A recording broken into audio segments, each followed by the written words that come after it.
Welcome back. नाज़रीन, एक तरफ़ सिंध यूनिवर्सिटी के मुलाज़मन तरफां मुतालबा ज़ाहिर कंदे उन्हनि जी मंशताला एहतजाज कयो पियो वञे, जंहिंसां शागिर्दनि जा इंतज़ामी कम तौर तदरीसी अमल ठप थियल आहिनि।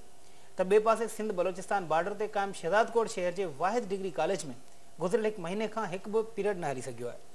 वजह शागिर्द तंज़ीम ऐं कॉलेज इंतज़ामिया विच में छिकताण ॼाणायो पियो वञे, पर उन समूरी छिकताण में मासूम शागिर्दनि जे मुस्तक़बिल बाबति सोचण लाइ केर बि तयार नाहे। अदनान भट्टी जी रिपोर्ट। सिंध बलोचिस्तान के बॉर्डर ते कायम शहर शहजादकोट के डिग्री बॉयज़ कॉलेज में एक शागिर्द तंज़ीम कॉलेज इंतजामिया विच में मुफ्त फार्म न मिलण वाली गाल तां छिकताण हलदड़ है। 5 ॾींहं गुज़रण बावजूद कॉलेज में एक भी पीरियड न वरतो वियो है, जैसे उस्तादन पारां हलंदड़ BSc के इम्तिहान के प्रैक्टिकल्स जो पिण बाइकाट जारी किया वियो है। 1 फरवरी ते एक सियासी शागिर्द तंज़ीम पारां डिग्री कॉलेज के प्रिंसिपल का मुफ्त फार्म ॾियण की घुर कई वई, जैं तां उन वक्त शागिर्दनि की तंज़ीम के कारकुननि फार्म न मिलण तां प्रिंसिपल की ऑफिस के टेबल जा शीशा भञी तोड़ फोड़ शुरू करे छड़ी ऐं उस्तादन के पिण धमकियूं ॾींदा हलिया विया। बाद में प्रिंसिपल मोहम्मद मुराद शहजादकोट थाने ते 2 शागिर्द तंज़ीम के कारकुनन इमरान मंगी नवीद भट्टी मथा ऑफिस में भंजटा करण जो केस दाखिल करायो, जैखां पोइ रात जो प्रिंसिपल की ऑफिस के नामालूम शरपसंद माण्हुनि घासलेट हारे बाहि ॾेई साड़े रख करे छॾियो। ऑफिस में पियल उस्तादन जो ACR, शागिर्दनि जा हज़ारे फार्म फर्नीचर ऐं क़ीमती सामान सड़ी वियो। अहिड़े वाक़े खिलाफ़ उस्तादन एहतजाजी मुज़ाहिरो पिण कयो ऐं शहजादकोट थाने ते पहुची पहिरीं दाख़िल थियल शागिर्द तंज़ीम के 2 कारकुननि मथां ॿियो बाहि ॾियण वारो केस पिण दाख़िल कराए छॾियो। उनखां पोइ कॉलेज इंतजामिया ऐं शागिर्द तंज़ीम विच में छिकताण शुरू थी वई। कॉलेज जा उस्ताद रोज़ानो कॉलेज के बाहि ॾींदड़ जवाबदारनि जी गिरफ़्तारी लाइ एहतजाजी तहरीक शुरू कई। ऑफिस में तोड़फोड़ करे विया, उहो त उन महिल बि रिकॉर्ड कुछ खणी विया, शीशा भञी विया, दर भञी विया। अहिड़ी FIR दाख़िल कराईसीं। FIR जो कोई रिज़ल्ट ही न निकितो। पुलिस वेतर रहंदो, चवनि त कॉलेज इंतज़ामिया आया, ॿियो टियों असां सां वास्ते में न आहे। हिक जी उबती ॻाल्हि हणी, ॿियो टियों उहो उन खां जेको आहे टाल मटूल कंदी रही। छोकिरा उते मुज़ाहिरो कनि था, वेठा आहिनि, उहो पकड़ण खां किबाईंदी रहे थी। इंतज़ामिया जो ताउन असां सां कोन्हे। बहरहाल जेको जेको असांजे तरफ़ां थी सघे थो, कोशिशि थी सघे थी। हिते असांजे पंहिंजे उस्तादनि जी तंज़ीम बि आहे, उस्तादनि टीचिंग स्टाफ भी आहे। पंहिंजे अदारे के बचाइण जे लाइ, शहर की तालीम के बचाइण लाइ असां सभु पतोड़े रहिया आहियूं। जेकॾहिं इन्हनि हालतुनि खे इंतज़ामिया न रोके सघी त शायदि हिते ड्यूटी करणु असांजी ॾाढी मुश्किल थी वेंदी। साईं, असांजो चवणु इहो आहे त ही इंतिहाई गंदो अमल आहे ऐं जंहिं बि कयो आहे असां उन्हनि खे चऊं था त ही सिविल सोसाइटी अॻिते अचे। ही असांजो शहजादकोट बाशऊर इलाइक़ो आहे, हितां जा सुठा पढ़िया लिखिया माण्हू आहिनि ऐं असां उन्हनि खे बि अपील कंदासीं त हिन अमल में असांजी मदद कनि, पंहिंजे तइलीमी इदारे खे बचाइनि। अदरवाइज़ हिते असांजो को बि दोस्त हाणे हिन अमल खे ॾिसी करे डिस्करेज थी वियो आहे ऐं असां सां हिते ॾाढा प्रॉब्लम्स आहिनि। जॾहिं बि असां क्लास वठूं था, पढ़ाइणु शुरू कयूं था त हिते मोटर साइकिलुनि जा आवाज़, फायरिंग जा आवाज़ इहे हिते हलंदा रहनि था।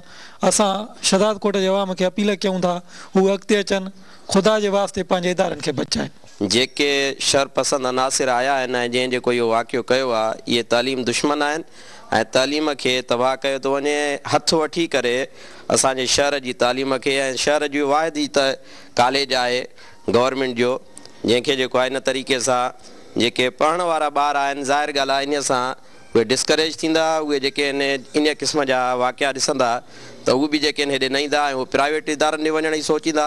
पर अफ़सोस इहो आहे त हीउ तालीमी इदारो आहे त ग़रीबनि जो ऐं उहे ग़रीब जेके आहिनि कीअं कहिड़े तरीक़े सां जेको आहे वञी करे इहे प्राइवेट इदारनि में जेको तालीम वठंदा।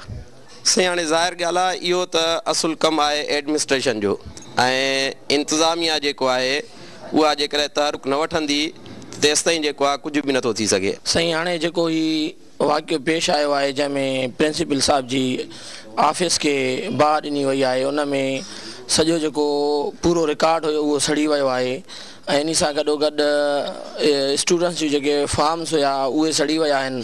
इन सां गॾोगॾु उन में कुझु यानी क़ुरान शरीफ़ जी जेके आयतूं आहिनि जेको आहे सो उहे बि उन में सड़ी वियूं आहिनि, जेके लॻल हुया मुख़्तलिफ़ पोस्टर्स ऐं तमामु घणो जेको आहे सो तकलीफ़ ॾींदड़ अमल आहे। साईं, हाणे असांजे लाइ त तालीम ॾियणु बिल्कुलु जेको आहे तमामु घणो मुश्किल थी वियो आहे ऐं इन माहौल में जेको हिकिड़ो उस्ताद आहे उहो तालीम नथो ॾेई सघे ऐं न रुॻो इहो उस्ताद जे लाइ मसइलो आहे, पर जेके ग़रीब शागिर्द जेके अफोर्ड नथा करे सघनि ऐं प्राइवेट इंस्टीट्यूशन्स में वञी नथा सघनि, उहे बि इन माहौल में नथा अची सघनि। असांजे इदारे सां जेका हीअ हथरांद कई पई वञे, हथु वठी असां इदारे खे तबाह कयो पियो वञे।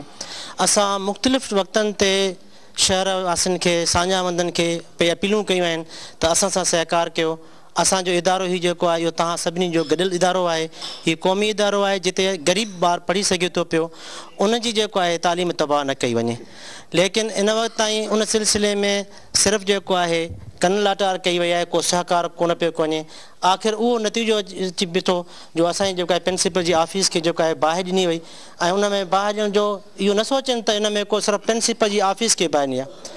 हज़ारे शागिर्दनि जा जेके फार्म भरजनि पिया हिन वक़्तु, उहे हिते फार्म पियल आहे, उहे हज़ारनि शागिर्दनि जे मुस्तक़बिल सां खेॾियो वियो आहे। असांजे उस्तादनि जो जेको टीचिंग स्टाफ आहे, 40 जो स्टाफ आहे, उन्हनि जो सर्विस कैरियर जो जेको रिकॉर्ड सॼो उते महफ़ूज़ हुयो, उहो साड़ियो वियो आहे। साईं तमामु हिकु ॾुखोईंदड़ वाक़ियो आहे। हक़ीक़त पुछो त असां हिन ते ॻाल्हाए बि नथा सघूं, छो त जॾहिं औलाद पीउ सां अहिड़ो अमल करे तव्हां सम्झो था त असां ते छा गुज़री हूंदी।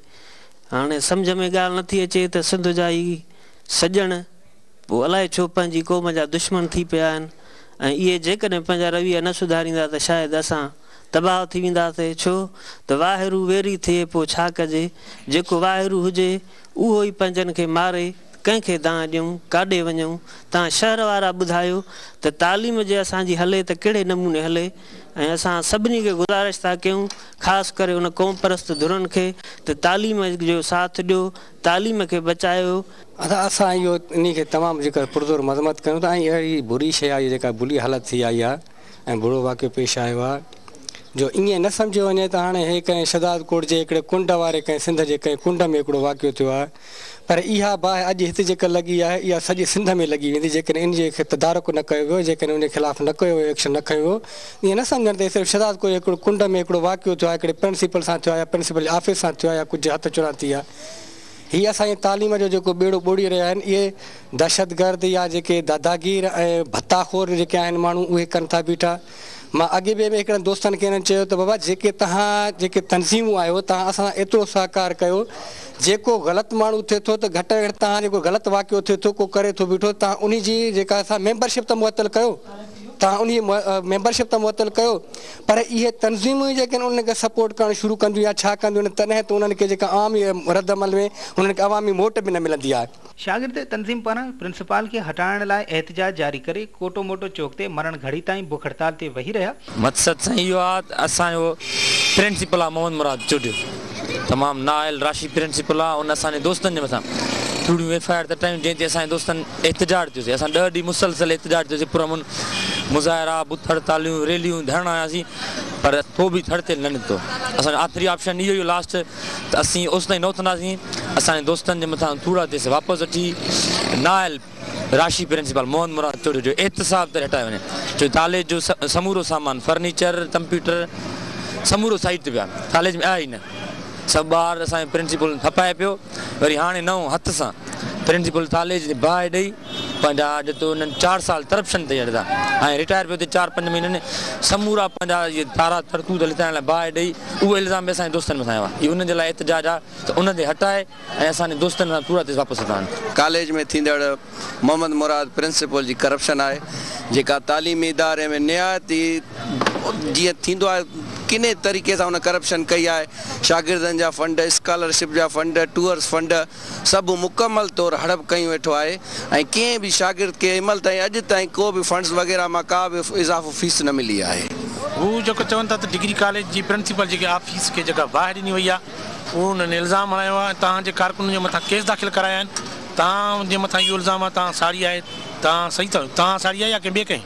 साईं असां हिन शइ जी सख़्तु लफ़्ज़नि में मज़ामत कयूं था, छो जो तालीमी इदारो असांजी मिल्कियत आहे। हीउ ब्यूरोक्रेट ऑफिसर आहे, अॼु आहे कुर्सी ते सुभाणे न हूंदो, छो जो उन कॉलेज में असीं वञी पढ़ंदा आहियूं, असांजा भाइर असांजा शागिर्द सभु उते पढ़ंदा आहिनि। असां अहिड़ी किरियल हरकत जी करे बि सोचे बि नथा सघूं ऐं असां उनजी सख़्तु लफ़्ज़नि में मज़ामत कयूं था। हुन पंहिंजा ऐब ढकण लाइ जेका हुन करप्शन कई आहे उहे सभु राज़ ढकण जे लाइ हुन हथरादू बाहि ॾेई शागिर्दनि जे मथां कूड़ा केस दाख़िल कराया आहिनि। असीं हिन अमल जी तमामु सख़्तु लफ़्ज़नि में मज़ामत कंदे इन शइ ते हिकिड़ो वॾो असां खे दिली सदमो रसियो आहे त हीअ असांजो तालीमी अदारो, हीअ असांजूं अज़ीम दरसगाहूं आहिनि, मुक़दस अदारा आहिनि, हिननि खे बाहियूं ॾियणु तमामु हिकिड़ो तज़लील अमल आहे। इन जे ख़िलाफ़ु असीं जिस्कम जे तरफ़ां पंहिंजे पार्टी दोस्तनि सां मीटिंग करे इन मसइले ते असां पंहिंजो मरकज़ी लेवल ते बि ॻाल्हाईंदासीं ऐं मुकमिल तौर ते असां लेक्चरारनि हिननि तालीम अदारनि खे बचाइण जे लाइ असां पंहिंजी कोशिशि जारी रखंदासीं ऐं इंशाअल्लाह जेके बि इन अमल में मुलविस आहिनि असीं हितां जी इंतिज़ामिया खां पुलिस खां इहा घुर था कयूं त उन्हनि माण्हुनि खे गिरफ़्तार करे उन्हनि खे कैफ़े किरदार ताईं पहुचाइण जी कोशिशि करे ऐं सख़्त खां सख़्तु उन्हनि खे सज़ा ॾिनी वञे। अड़ी छिकटाण खां पोइ कॉलेज में शागिर्दनि लाइ पढ़ाई जा दरवाज़ा बंद थी विया, उस्ताद सिर्फ़ पंहिंजे स्टाफ रूम ताईं महदूद थी विया। अड़े छिकटाण खे ख़त्म करण लाइ शहरी इतिहाद पारां मोज़िद शहरी गॾिजी शागिर्द तंज़ीमुनि जे अॻुवाणनि ऐं उस्तादनि सां अलॻि अलॻि ॻाल्हियूं कयूं। उन खां पोइ शागिर्दनि मरण घड़ी वारी बुख हड़ताल ख़त्म कई। हिन वक़्तु 25 ॾींहं गुज़री विया आहिनि। ॿिन्ही धुरियुनि में अञा ताईं प्रिंसिपाल जी ऑफिस खे बाहि ॾियण वारे वाक़े जो फ़ैसिलो न थी सघियो आहे। छिकटाण वारी सूरत हाल बरक़रार आहे, जॾहिं त कॉलेज इंतिज़ामिया अञा ताईं कॉलेज पढ़ाइण वारो अमल शुरू न कयो आहे। BSc जे प्रैक्टिकल्स जो बाइकाट जारी आहे। शहदादकोट थाणे ते प्रिंसिपाल जी ऑफिस भंडाराए बाहि ॾेई साड़नि जा 2 केस दाख़िल थियण बावजूद अञा ताईं जांच पुलिस एक जवाबदार खे गिरफ्तार न करे सघी आहे। सिंध में अॻी तालीम तबाह थियल आहे।